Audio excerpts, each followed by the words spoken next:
Good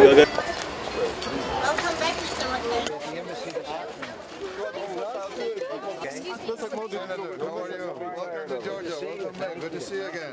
Great to see you. Thank you. Nice that you're over there. How are you? How are you? How are you? Good to see you. How are you? Thanks for having me. How are you? Nice to see you. We welcome this election. We think it is a sign of progress. მე ვფიქრობ რომ მათ ძალიან აინტერესებდა ჩვენი პოზიცია, ძალიან აინტერესებდა დღევანდელი რეალობა რომარეობის დახატვა ჩვენგან და გამოხატვა ჩვენი პოზიციების. გაუზიარეთ ერთმანეთს ინფორმაცია, მათ კარგად დაინახეს, მე მგონი კარგადაც იცოდნენ, მაგრამ ჩვენგან დაინახეს კიდევ დღევანდელი რეალობა. მე პირადად გეოგრაფიულადაც გავეცანი, ძალიან აინტერესებდა თქვენ ვიყავი რეალურად და მოუყევით რუსეთთან დაკავშირებით. აი რუსეთის ქონებასთან დაკავშირებით, რასაც ატრიალებდნენ დღეს და მუდამ სააკაშვილი ძახის როგორ გაყიდდა და ნანანად გაყიდდა.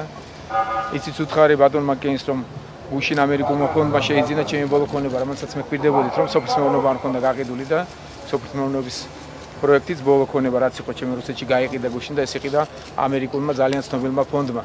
და ის ილუზიები და ის სიცრუეები, რასაც სააკაშვილი ხატავს, რომ იქ რაღაც კრემლის აგენტი და ეს ყველაფერი ძალიან კარგად დაინახეს, რომ ეს ყველაფერი არის სიცრუე.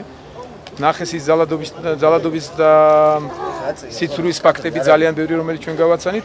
და აი მოკლედ ესეთი საუბარი გქონდა და მათ გამოთქვეს იმედი, რომ მიუხედავად ყველაფერი ამისა, ჩვენ მოახერხებთ და ჩვენ შევგვირდით მათ, რომ მიუხედავად ყველაფერი ყოველგვარი ამ სიცრუისა და ძალადობისა, ჩვენ აუცილებლად მოახერხებთ და ჩავიყვანთ ხელისუფლებას ბოლომდე არჩევნებამდე, 1 ოქტომბრამდე მივალ და აუცილებლად დემოკრატიულად აუცილებლად არჩევნების გზით მოახერხებთ და ჩავანაცვლებთ მოძალადე ხელისუფლებას.